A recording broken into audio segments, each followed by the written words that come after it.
quero dizer, desde logo, e a culpa é minha, escolhi um tema que não deveria ter escolhido para falar aqui, porque é um tema mais teórico, mais árido.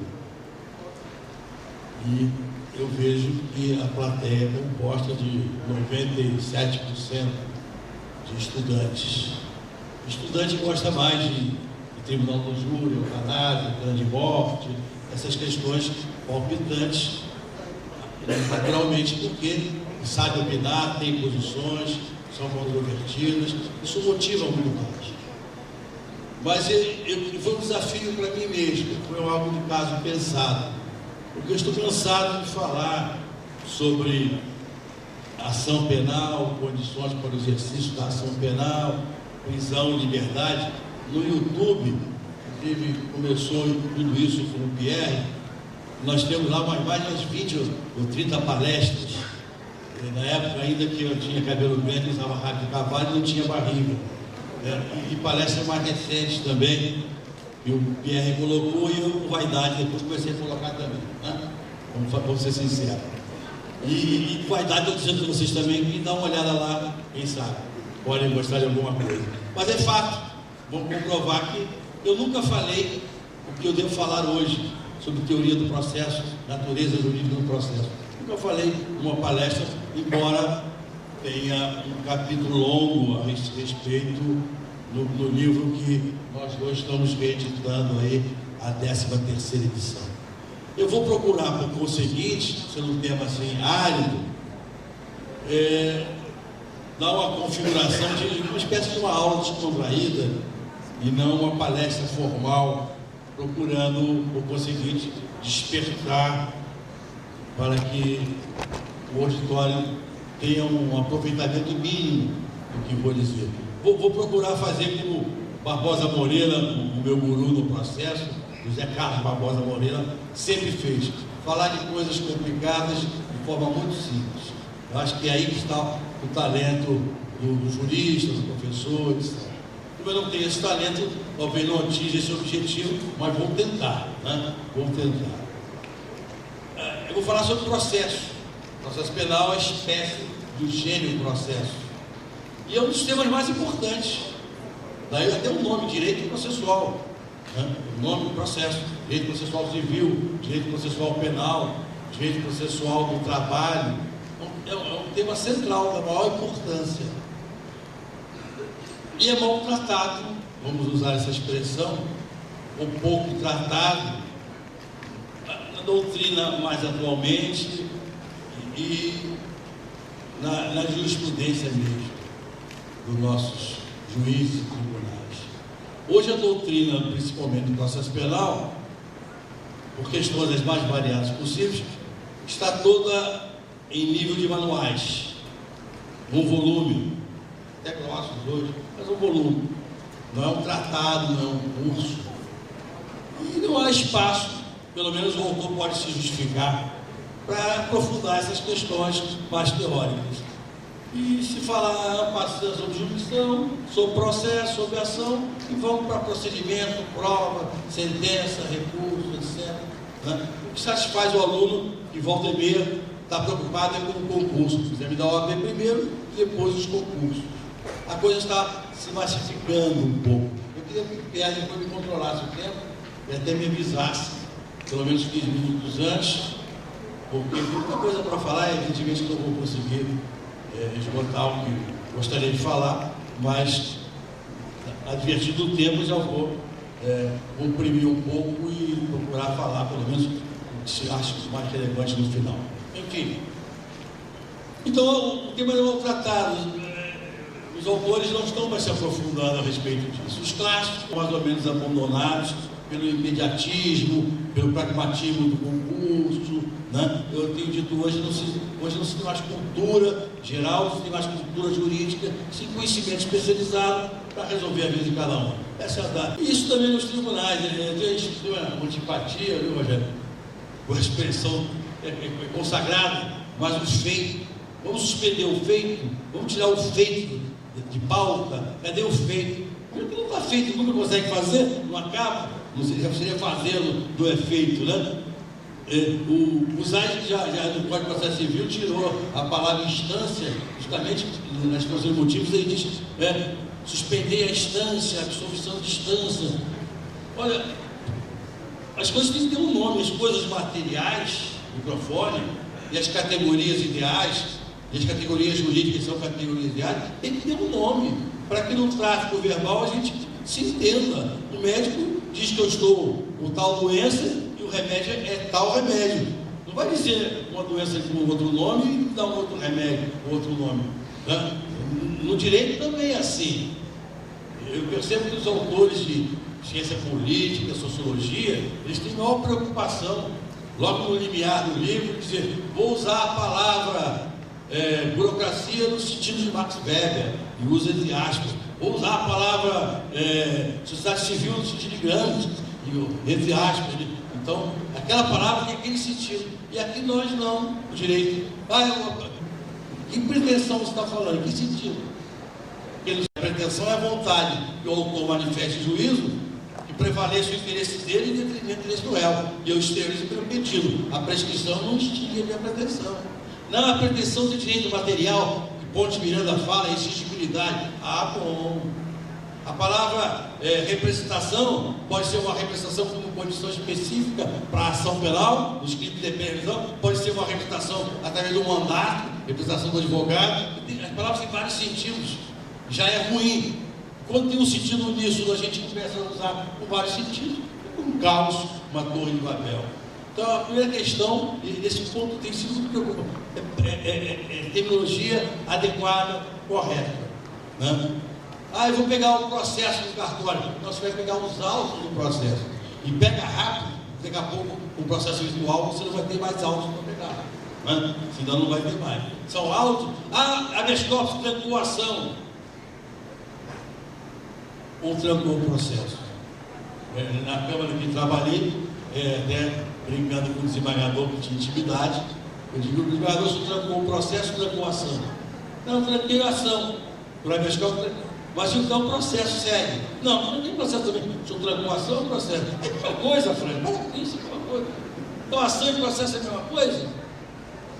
A ação é um direito subjetivo público,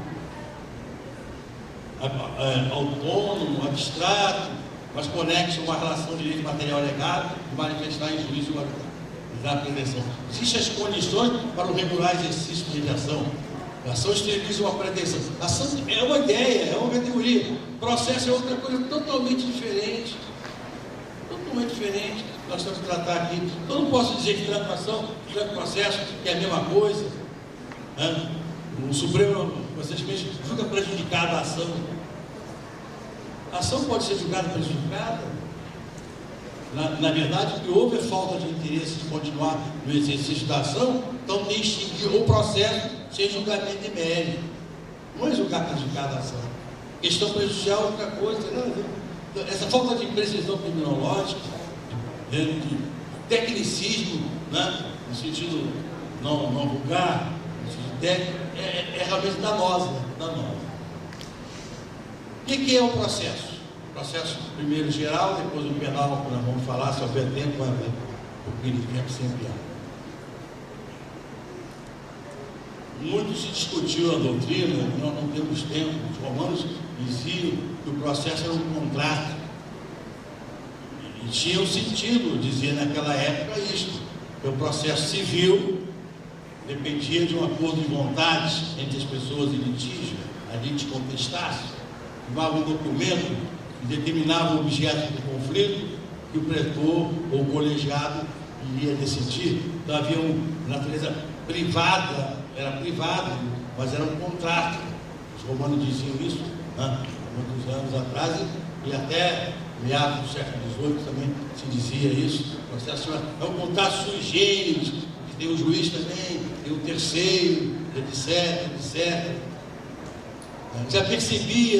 Já percebia os romanos, isso é interessante, que através do processo surgiam direitos subjetivos, deveres, ônus processuais, e eles só tinham três fontes das obrigações: delito, o quase delito, o delito civil, e o contrato. Então, se já percebiam que os sujeitos que entram no processo tinham direitos, deveres, faculdades, como o processo não poderia ser um delito nem quase delito, a tendência natural era dizer que o processo é um contrato.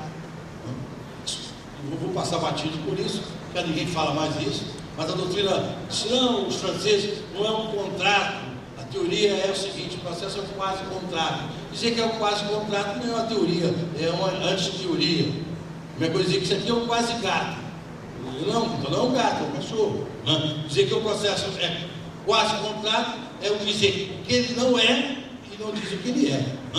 E aí disseram que o processo é uma instituição, cultura, linguagem, também não souberam definir bem o que é instituição, no sentido jurídico da palavra, e disseram que o processo é uma situação jurídica, Jean Goldsmith, na Alemanha. Na verdade, o que ele analisou não foi o continente, foi o conteúdo. O livro disse, Goldsmith, a pretexto de falar o que é o processo, acabou nos brindando uma grande teoria do direito, etc., que não cabe aqui examinar. Enfim, o que eu quero dizer é o seguinte, muito se discutiu, séculos e séculos, e livros foram escritos para dizer o que é o processo. E, mais ou menos, hoje se tem assente que o processo é uma relação jurídica. Relação jurídica, todos sabem, é um vínculo reconhecido pelo direito entre sujeitos de direito, criando para uns direitos, para outros deveres, direitos subjetivos, direitos potestativos, poder jurídico, sujeição, etc. Então a doutrina diz tradicionalmente, com base na obra de Oscar Bülow, alemão, que o processo é uma relação jurídica que cria para os sujeitos, pelo menos, direitos processuais, deveres processuais, ônus processuais e etc. Muito bem. O que me surpreendeu sempre, quando pensava sobre isso, é que os autores, e eu não vou me referir ao Brasil, sustentam que o processo é uma relação jurídica, 90 e tantos %, e quando vão definir no capítulo seguinte, processo, todos eles dizem que o processo é um conjunto de atos, através dos quais o Estado presta jurisdição, etc. O aluno tem que ser crítico, não acreditar muito no que a gente fala, nem no que os autores escrevem, pensando, não refletir, não precisa ser jurista, é questão de lógica, muitas das vezes. Se o processo é uma relação jurídica, como é que ele vai definir processo? Não dizendo que o processo é uma relação jurídica, tal. Porque que relação jurídica é essa? Tem que especificar. Porque não é uma relação contratual de compra e venda, nem de um contrato de mútuo, é uma relação jurídica, tem que explicar. A relação jurídica processual. Mas todos dizem que é um conjunto de atos. Ué, perdeu-se séculos e livros escrevendo que o processo é uma relação jurídica e define no capítulo seguinte que o processo é um conjunto de atos processuais praticados pelos sujeitos que atuam, etc., através dos quais se presta a jurisdição, cada um tem sua definição. É artificial, não me engano. Ou é uma relação jurídica, é um conjunto de atos. Aliás, são coisas tão diferentes. Relação jurídica é algo que não existe no mundo fenomênico, no mundo da natureza, é algo pensado pelo homem. Ninguém pega uma relação jurídica, ninguém pesa uma relação jurídica, ninguém mede uma relação jurídica. E ato, e a gente vê e a gente sente, pelo nosso sentido, um ato processual oral, um ato escrito, uma contestação, uma fala do promotor, uma fala do defeito, são atos que a gente assiste, que são documentados nos autos, mas são atos processuais. Como é que o processo pode ser ao mesmo tempo uma relação jurídica e um conjunto de atos processuais? É a doutrina a que se focou. Não, sob o aspecto intrínseco, o processo é uma relação jurídica. Sob o aspecto extrínseco, o processo é um conjunto de atos. Não me engano. Natureza, o ser, a ontologia. Essa minha bolsa aqui está totalmente visual, só eu e Pierre usam no Brasil. Eu do Sudeste e aqui no Nordeste. Essa bolsa aqui é bolsa pochete, chama-se, né? Ela é assim, seja olhada pelo aspecto intrínseco, seja olhada pelo aspecto extrínseco. As coisas no mundo da natureza, se você olha de frente, de trás, por dentro e por fora. Ela tem a sua natureza, e é uma só. Então o processo não pode ser relação jurídica e o processo não pode ser conjunto de atos. O que me parece correto? O processo é um conjunto de atos e a relação jurídica é consequência da prática dos atos processuais. O processo cria a relação jurídica, ele não é a própria. Criador e criatura não se confundem. Praticado um ato, incide a norma processual que o regula e ele produz determinados efeitos jurídicos. Eu junto no documento, eu requeiro o juiz de juntar documento, é um ato processual. Eu parto, requeiro o juiz e junto o documento. A lei vai regular. No processo penal, qualquer fase do processo, salvo duas exceções, se pode juntar documento em qualquer parte. O juiz tem o dever de despachar, há uma relação jurídica, eu tenho o direito de juntar o documento, o juiz tem o dever de despachar, deferido, indeferido. Então eu vou ao juiz defiro, juntos. Ele tem o dever de, pelo contraditório, de ouvir a outra parte. Aí vem a regra constitucional e a regra processual que vai regular esses efeitos e então vai surgindo os direitos e deveres a cada ato processual que vão sendo praticados.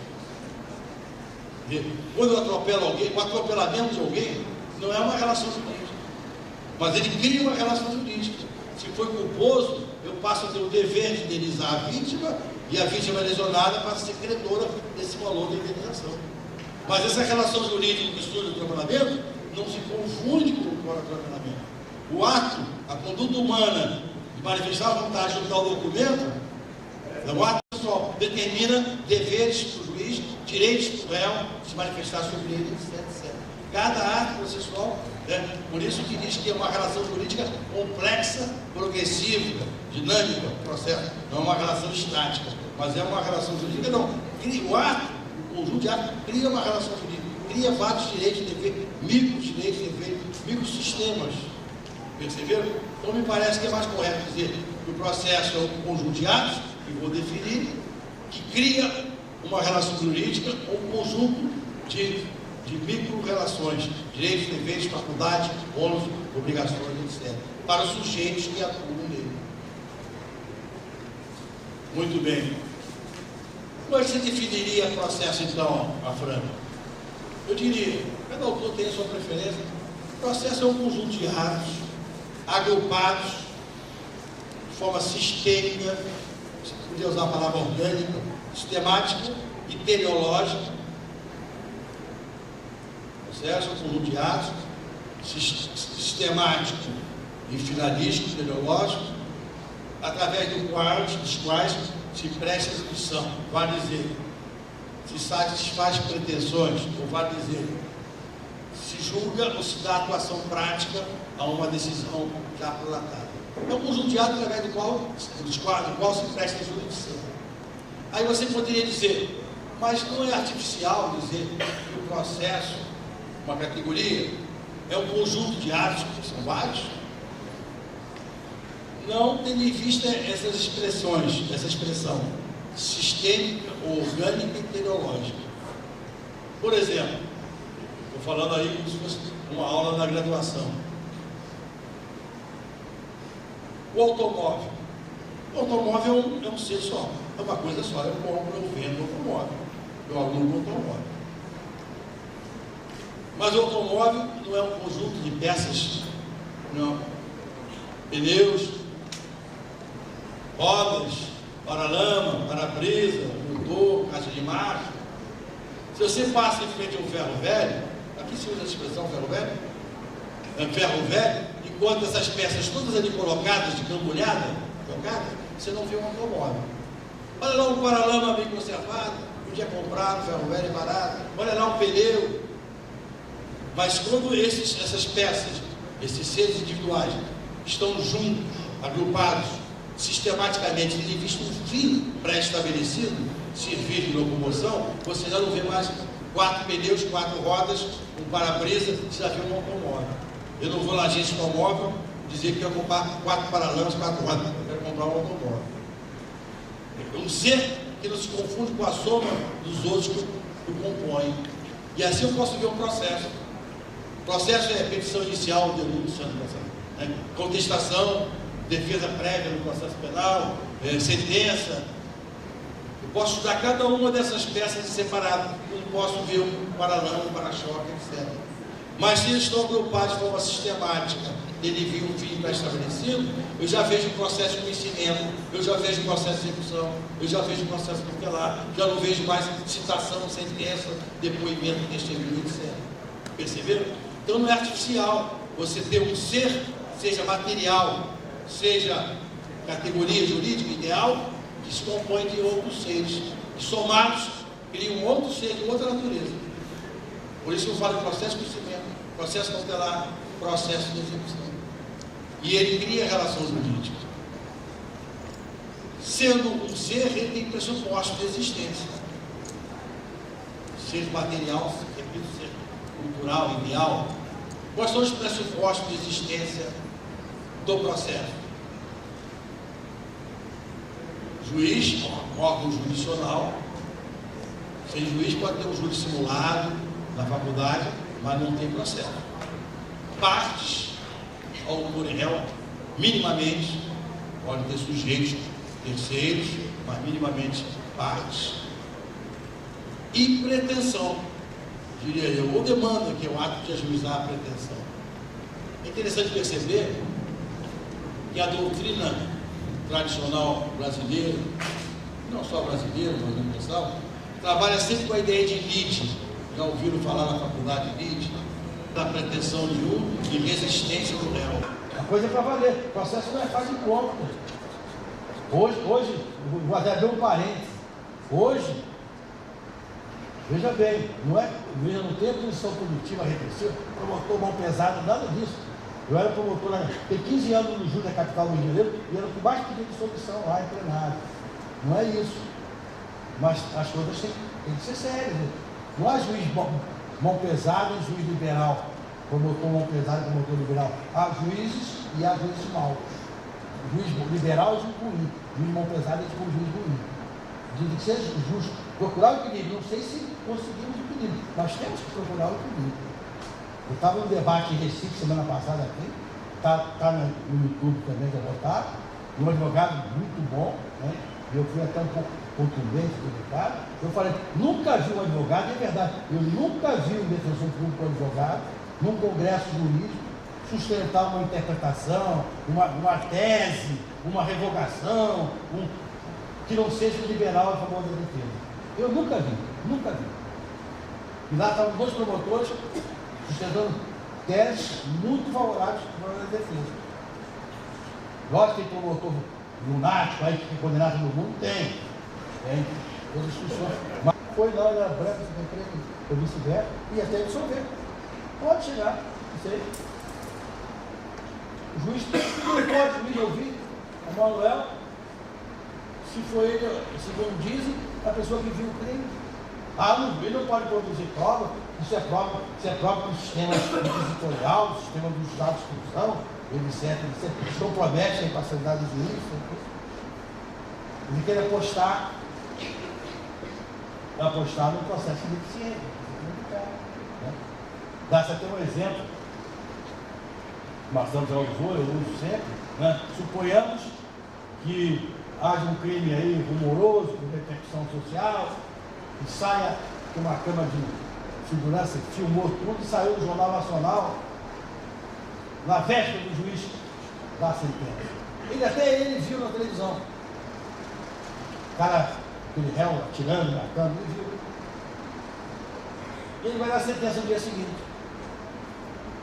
Vai pegar o processo, todo mundo com medo, foi no morro, ninguém viu, não sei o quê. Acho que foi ele, eu não sei. O juiz vai pela dúvida.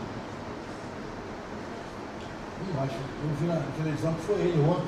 Mas o promotor negligente não requisitou a fita. E não está nos autos, eu não posso dizer que foi ele. Por que o juiz não poderá requisitar essa fita? Vou absolver, dizer que não há prova da autoria, quando o Brasil todo viu na televisão que foi aquele réu que matou a criancinha lá, a pessoa. Como é que vai sair na rua? Que cinismo, né? Absolveu que isso ciência de prova da autoria. Mas está gravado, se ele pegar amanhã, daqui a um mês, vai ver a fita do cara matando sem júri até, outro filho voltando, e ele vai, mas não pode, ele não pode requisitar a fita, porque aí ele sabe que vai condenar, mas condenar o culpado é muito bom, gente, e absolver o inocente é muito bom, percebeu? Mas se ele requisitar a fita, como ele viu que ele foi o autor, ele vai requisitar porque ele vai condenar. Sim, mas é ruim, o processo foi feito para ser eficiente, para apurar a verdade real dos fatos. Se ele vai condenar quem matou a criança lá, é ótimo. Qual é o problema? Agora, absolver em nome de quê? Percebeu? Então a ideia hoje, num sistema protocolado puro, no Código Penal, é de um juiz burocrata, imparcial, atado, não pode fazer nada. O Código já diz que o juiz já pode perguntar por último agora, tudo bem, perfeito. Mas os juízes perguntam, deve produzir prova ao juiz. No final, o juiz está em dúvida sobre uma coisa, ele pergunta, né, cara, você não está coerente, você disse uma coisa, a gente disse outra, você me esclarece aqui. Eu que vou julgar, o juiz pergunta. Mas a imparcialidade do juiz vai ficar comprometido, né? É uma função ingênua também, né? Como se o juiz vivesse numa redoma, fora do mundo. O juiz tem religião, ou não tem, o juiz tem posições políticas, ideológicas, tem preconceitos, conceitos.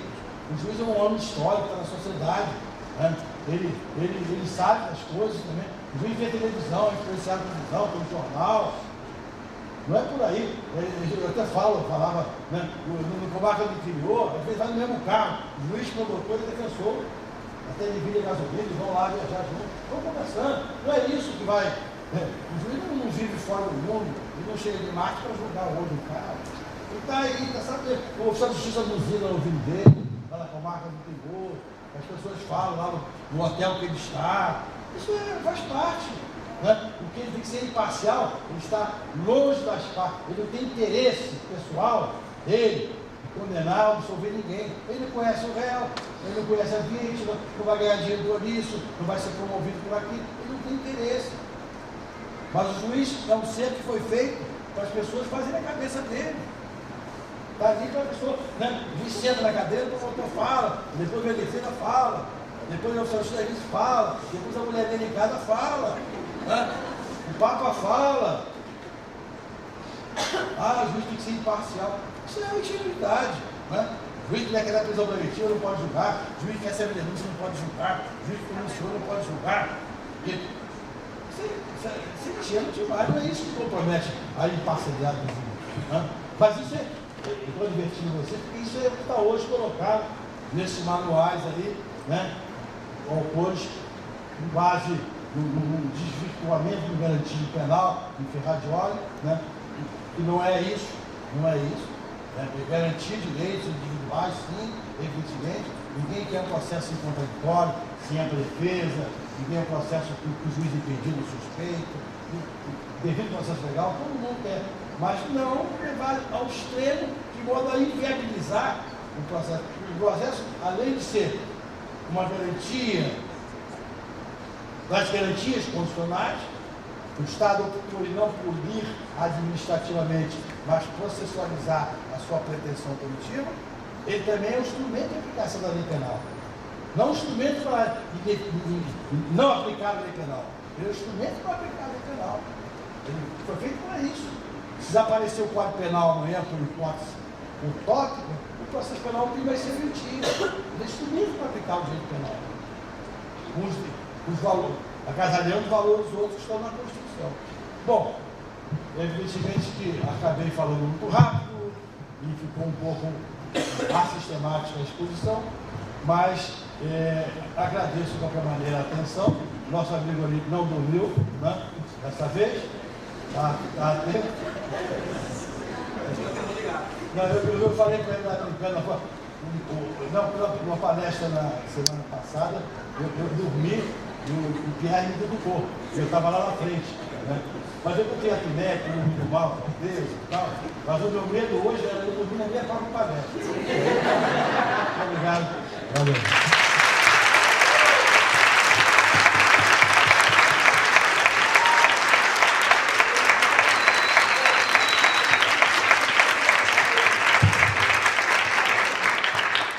Faculdade Acess. Cuidando do presente, construindo seu futuro.